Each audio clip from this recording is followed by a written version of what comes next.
Donc bonjour à tous, je me présente, je suis Alexis Bocuse, consultant junior à BFC Consulting. Et aujourd'hui, avec Paul Sanceo, nous allons vous parler de la carte de contrôle pour le programme directeur de production. Bonjour, je suis Paul Sanceo, senior consultant chez BFC. Et avec Alexis, nous allons vous présenter la carte de contrôle PDP et son intérêt pour le planificateur PDP. Le PDP est un concept extrêmement important pour la production car c'est celui qui vise à stabiliser et à régulariser la production. La production est un dispositif qui est extrêmement inerte parce qu'on manipule des quantités physiques importantes, parce qu'il y a des phénomènes de setup, de teardown et autres. Et c'est celui qui permet de stabiliser et de découpler les aspects commerciaux, qui sont beaucoup plus volatiles, de la production qui, elle, doit être beaucoup plus stabilisée.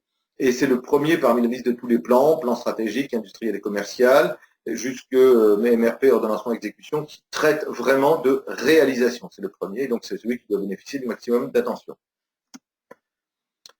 Qu'est-ce que c'est qu'un PDP en pratique? C'est un processus de fixation de ressources du programme de production.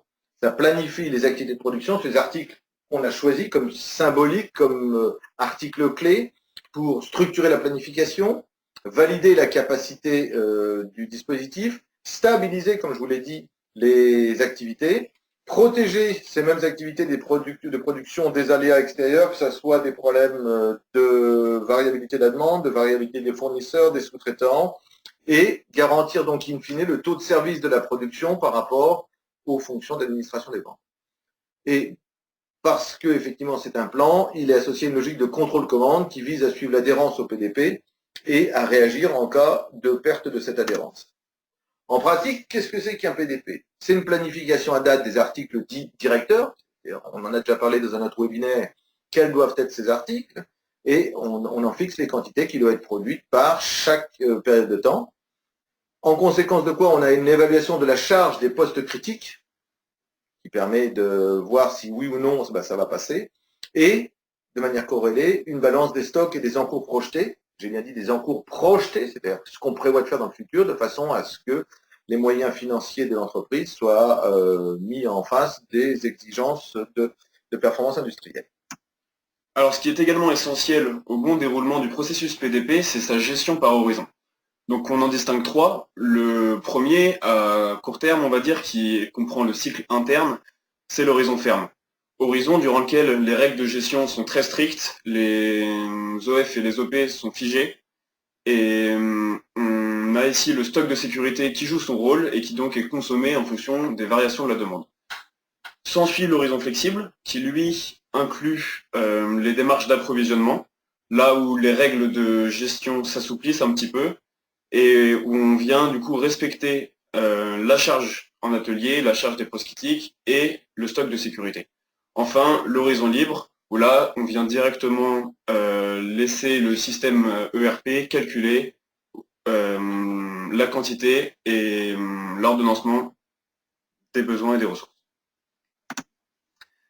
Alors, le rôle du responsable PDP va être tout d'abord, en premier lieu, de faire une bonne planification, c'est-à-dire de comprendre la logique de production de l'entreprise, ses contraintes, afin d'avoir la capacité de proposer un PDP qui sera réaliste d'une part, mais aussi ambitieux. Et pour mener à bien cette étape de planification, il faut donc avoir des capacités d'anticipation, c'est-à-dire de pouvoir prévoir les situations critiques et déclencher les alertes qui vont bien, afin d'être capable de rentrer dans l'amélioration continue du processus de planification. Que doit faire le responsable PDP? Le responsable PDP, il a beaucoup de choses à maîtriser. D'abord, c'est la mémoire du passé, parce qu'il sait passer des choses. On a démontré qu'on savait faire certaines opérations, pas d'autres, avec telle ou telle performance. Il faut qu'il ait aussi une connaissance du présent, des risques qu'il peut y avoir sur la surcharge de certains postes, des capacités en mise en danger parce qu'on est en train de changer de fournisseur, de sous-traitant et autres. Et il faut également qu'il déploie une vision de l'avenir, c'est-à-dire quelles sont les tendances que je dois préserver, quelles sont les évolutions de technologie que je dois intégrer à très court terme dans ce plan, quels sont effectivement les changements de gamme de produits, voire le changement de partenaires tels que des distributeurs ou des sous-traitants, des fournisseurs et autres. Et il doit avoir aussi accès aux métriques clés, c'est-à-dire quels sont les délais de fabrication chez tel et tel des partenaires, quel est le coût de fabrication de tel et tel produit, quelle est la balance des stocks constatés, etc., etc. Et il doit, et ça c'est la partie la plus importante, comprendre la dynamique du système dans lequel il va planifier. On ne peut pas planifier correctement si on ne comprend pas la dynamique du système sur lequel on travaille.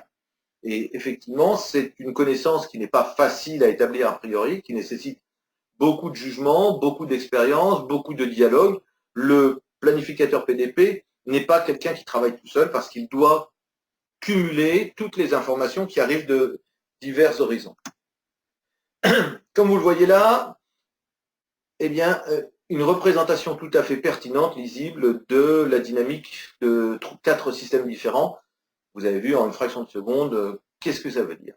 Et ça, c'est le point clé de notre approche, c'est de dire que, eh bien, on ne peut pas exploiter des tableaux de chiffres. Ce n'est pas, dirais-je, à la mesure de l'être humain, et c'est quelque chose qui doit être réservé aux ordinateurs, mais vu que le planificateur est censé avoir un rôle dans le dispositif, parce qu'il connaît des choses subtiles, et non pas des choses grossières, que l'ordinateur lui maîtrise, il doit se faire une représentation de la dynamique. Et pour ce faire, eh bien, la représentation graphique, c'est tout de même extrêmement pertinent. Comme vous voyez, là, en une fraction de seconde, vous savez ce que la loi de 1, qui est quelque chose qui se déplace autour d'une droite passant vaguement par l'origine, à la loi de 2, qui est là une courbe très bien tracée, mais qui n'est absolument pas une droite, et celle de 3 et de 4, qui sont, là encore, 2 courbes de comportement d'un système, avec des points dits erratiques, qui sont notés. Et on voit très bien que là, si on veut comprendre comment le système marche, c'est se dire, en général, c'est sur la droite, et puis il y a une probabilité X que ça parte n'importe où. Bien, ce genre de choses s'apprécie en un clin d'œil, alors que sur les tableaux de chiffres, je pense que vous n'avez pas eu le loisir de vous faire une opinion sur la question. La carte de contrôle, eh bien c'est la même chose. C'est-à-dire c'est à la fois une projection vers l'avenir, une représentation de la dynamique du système, une visualisation des enjeux, des tendances, des alertes, la possibilité d'extrapoler et de se poser des questions sur le comportement du système. Alors d'abord, c'est un outil simple, hein, c'est visuel et ça permet de percevoir la dynamique. Donc c'est structuré sur 2 axes. Une valeur de référence qui est ici la valeur des stocks engagés, hein, donc la balance projetée. L'axe du temps avec 3 zones différentes. Une plage centrale qui est acceptable, c'est-à-dire on sait que se trouver dans cette zone-là, compte tenu de ce qu'on imagine, c'est pas forcément problématique. La plage étendue en disant on peut y rester pas trop longtemps, à condition de revenir vers le centre. Et la plage extrême qui est là effectivement le seuil de déclenchement des alertes, soit de surstock qui obligera à recadencer les approvisionnements, voire à passer dans des augmentations de cadence pour écouler les flux, soit la plage rouge du bas qui est le risque de rupture et donc de blocage des flux, qui tous les deux vont devoir faire mettre en œuvre des mesures qui ne sont pas les mesures habituelles de fonctionnement de l'entreprise, mais cette carte de contrôle, en projetant la situation dans l'avenir, permet d'anticiper, de limiter le recours aux mesures d'exception, et si tant est qu'il y en ait à déclencher, de les déclencher exactement au bon moment avec la bonne anticipation. La maîtrise statistique des procédés, qui a inventé le concept de carte de contrôle, a aussi écrit les règles de base d'exploitation. Je tiens à préciser que ce ne sont que des règles de base et que c'est le planificateur PDP qui, lui, se fera son propre corpus, comme on le présentera à la fin de ce webinaire, par rapport à certaines situations. Pourquoi? Parce que chaque cas est un cas spécifique. Donc les limites de la carte de contrôle, j'en ai parlé. La déviation, c'est lorsqu'on voit qu'effectivement, le point de fonctionnement choisi n'est pas le point de fonctionnement sur lequel le système semble se stabiliser. Si l'écart est faible, on peut se dire que c'est pas très grave. S'il est plus important, ça peut amener à se poser des questions. La tendance, on voit très bien que si jamais on part à toute vitesse dans une direction et qui n'est pas celle qu'on souhaite, il va bien falloir faire quelque chose et être averti d'avance, c'est même utile. Si on reste autour de la ligne centrale, on y reste et puis c'est très bien. Lorsqu'il y a une périodicité, et c'est celle-là qui est extrêmement intéressante à analyser, notamment lorsqu'il s'agit des périodicités mensuelles ou annuelles. On peut s'apercevoir que certains phénomènes tels que les clôtures annuelles, tels que les commandes clients en début de mois, engendrent des phénomènes de périodicité il est bon de les connaître parce que ça évitera de prendre une mesure de contrôle qui ne serait pas adaptée à la cause profonde de cette périodicité. La périodicité peut aussi être liée directement au cycle technique du produit. Et là, dans ce cas-là, il faut l'accepter et éviter qu'elle parte en dehors de ce qui est prévu. Et bien entendu, lorsque vous avez des points en dehors des limites de manière trop fréquente, il faut se poser la question, est-ce que l'information est véridique? Deux, qu'est-ce que ça veut dire pour mon système planifié? Ça veut dire visiblement que le calme ne régnera pas dans l'atelier. Donc autant le savoir. Comment mettons en œuvre une carte de contrôle? Eh bien, c'est un processus en 3 grandes étapes avec 6 points d'arrêt. Donc on part d'abord de l'ERP ou du Master Data Management où on définit des données articles qui sont le stock de sécurité, le stock maximum, l'horizon ferme, l'horizon flexible pour les articles PDP. Je tiens à préciser que tout ceci s'applique aux articles PDP. C'est ça qui est l'avantage, c'est que vous pouvez avoir un flux avec 100 000 articles par mois. Si vous avez 50 articles PDP, c'est eux qui vont vous donner la cadence, d'où l'intérêt justement du PDP et d'où l'intérêt d'une carte de contrôle, parce que sur 50 articles, c'est assez facile à exploiter en 1 ou 2 heures de temps. Ensuite, eh bien, une fois que le RP, le PDP a tourné soit à l'intérieur de l'ERP, soit dans un autre cadre, eh bien, vous avez une vision de la balance projetée et du statut de planification pour savoir si effectivement on est dans les clous ou pas. Ça vous sort effectivement les données de planification, notamment la balance projetée, le statut, les niveaux de stock, etc. Et donc ça vous permet à ce moment-là, par le biais d'affichage, de pouvoir identifier tout de suite les zones où ça se passe bien et les zones où ça se passe pas bien. Et c'est bien le but, le but d'un tel dispositif, c'est d'apporter rapidement une vision de là où il y a des problèmes, de là où il n'y en a pas. Bien, alors, pour commencer avec l'anticipation dont on parlait tout à l'heure, on a besoin, bien entendu, du projeté des stocks. Donc là, on est sur un article particulier, sur une échelle de temps de 2 ans. Donc on a son projeté des stocks, ce à quoi on va être obligé d'ajouter la définition des horizons fermes, flexibles et libres, dont on parlait tout à l'heure, donc je le rappelle, cycle interne, avec le cycle d'approvisionnement, et enfin ce qui s'ensuit. On peut venir tracer ensuite sur ce graphique 2 limites, celle du stock de sécurité ici en rouge et celle du stock maximum, qui vont définir la plage acceptable dans laquelle le système peut varier. Et enfin, ces points-là, qui se baladent dans ces différentes zones, on va leur attribuer un statut. On a par exemple ici les points rouges qui sont en dessous de 0, qui permettent d'anticiper une situation de rupture de stock. C'est-à-dire que le statut rouge va demander de prendre les dispositions qui s'avèrent nécessaires compte tenu de la situation de rupture qui arrive ici dans 3 mois. On a ensuite le statut jaune qui lui correspond aux points qui sont situés entre le stock de sécurité et le stock maximum, là où dans l'horizon ferme, le stock de sécurité se contente finalement de jouer son rôle et d'absorber les variations de la demande. Enfin, les points qui sont dans cette zone acceptable, où là, rien de spécial à signaler. Et enfin, les points de surstock, au-dessus de la zone maximum, qui eux aussi, s'ils sont anticipés, comme par exemple la grosse bosse que l'on voit venir ici dans l'horizon flexible, permettent de prendre les dispositions qui sont nécessaires et qui sont permises grâce à cette anticipation. On vient ensuite répartir aussi ces statuts dans l'horizon flexible, et grâce à cela, on est capable d'attribuer un statut à l'article au global. Puisque l'objectif de l'outil, c'est bien d'anticiper pour mieux pouvoir piloter le déroulement de la production par rapport au programme directeur, il faut donc attribuer un statut qui correspond à la situation critique. Ici, dans l'horizon ferme, la situation critique est bien entendu celle de rupture. On accordera dans l'horizon ferme à l'article un statut rouge. Et enfin, la situation la plus critique, la plus anormale, sera celle de surstock potentiel dans l'horizon flexible, c'est-à-dire un statut jaune. Donc, pour résumer, cet article a 2 statuts, un pour chaque horizon, rouge pour l'horizon ferme, jaune pour l'horizon flexible, alerte de rupture pour l'horizon ferme, alerte de surstock potentiel pour l'horizon flexible. Un autre exemple, on voit ici, dans l'horizon ferme, qu'il y a risque de rupture potentielle avec le point jaune ici, ce qui va donc accorder un statut jaune pour l'horizon ferme, et enfin, tous les points de l'horizon flexible étant dans la zone acceptable, on aura donc un statut vert qui dit rien à signaler. Et donc finalement, toutes ces couleurs, elles n'ont pas été choisies au hasard. Bien évidemment, elles correspondent à des règles de gestion qui sont associées à chacune d'entre elles.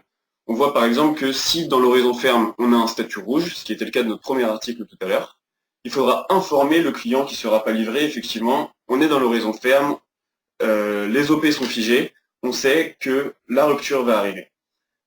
Dans le cas où on est sur un statut vert, dans l'horizon flexible par exemple, on voit que le niveau de stock est absolument parfait, le niveau de stock prévisionnel bien entendu, et donc le système est considéré comme étant très bien calibré. Et donc, une vue globale, qu'on appelle ici Cockpit View, permet de résumer un petit peu cette approche, où on voit, comme je le montrais tout à l'heure, la carte de contrôle avec le projeté des stocks et les statuts qui correspondent à ce projeté sur chaque mois. En dessous, la grille de décision, où là, les règles, comme vous pouvez le voir, ont été remplacées par des chiffres. Ces chiffres correspondent tout simplement à la ventilation des différents statuts sur le périmètre qui est sélectionné. On voit là par exemple ici en haut de l'écran qu'on est sur le périmètre du bobinage. Et donc sur ce périmètre, il y a 4 articles, comme on peut le voir sur le tableau, qui sont dans l'horizon ferme en statut rouge, c'est-à-dire qu'ils ne pourront pas être livrés. Ça permet d'avoir une vue d'ensemble sur la situation du périmètre étudié. Et enfin, afin de permettre de rentrer un petit peu plus dans le détail, la grille de données qui donne à chaque article son statut et quelques informations complémentaires. En fonction de quoi, le planificateur PDP a sa vision de la balance projetée et des enjeux, et donc il doit à ce moment-là se projeter, lui, en fonction de quelque chose qui va se produire et non pas quelque chose qui s'est produit. Alors lorsqu'on vous constate d'un point en dehors des limites, comme je vous l'ai expliqué, on est censé réagir. La déviation, eh ben, sans doute que si elle est significative, bien entendu, les articles PDP sont sans doute pas bien réglés, alors que ce soit en termes de stock de sécurité, de stock mini, de stock maxi, de lead time ou autre. Bon, si c'est faible, bien entendu, on passe dessus, mais si c'est significatif, ça veut dire qu'il y a sans doute effectivement un point de réglage qu'il y a à revoir. Et c'est très important parce que le MRP tourne en fonction du PDP et le PDP s'équilibre par rapport à ces points de réglage. Donc c'est un double automatisme emboîté, il faut effectivement savoir le piloter. Bon, lorsqu'il y a une tendance, se projeter sur l'horizon libre et pour voir si effectivement elle va avoir tendance à s'équilibrer ou au contraire à partir. Et dans ce cas-là, il faut peut-être effectivement revoir le dispositif et peut-être recadencer certaines productions et analyser en détail le comportement du système. Autour de la lune centrale, si c'est des fluctuations, mais bon, comme je vous le dis, il n'y a pas tellement d'alarme. La périodicité, parce qu'elle aussi peut signifier des choses qui sont parfois assez désagréables lorsque cette périodicité intervient d'une manière incontrôlée et amène de plus en plus d'un côté et de l'autre à franchir les bornes et à arriver à la rupture, ce qui est tout de même assez dommageable. Et si effectivement le processus est en dehors des limites et de manière assez aléatoire, il faudra bien se poser la question de savoir d'où ça vient et est-ce qu'il n'y a pas un filtrage sur les données à mettre. Bon, très rapidement, voilà, c'était une présentation par Business Flow Consulting, qui est une société qui travaille et propose des prestations à la fois dans l'amélioration de la planification, dans la définition de modes de fonctionnement de la supply chain, dans le Lean et dans le pilotage des projets de transformation associés au système d'information.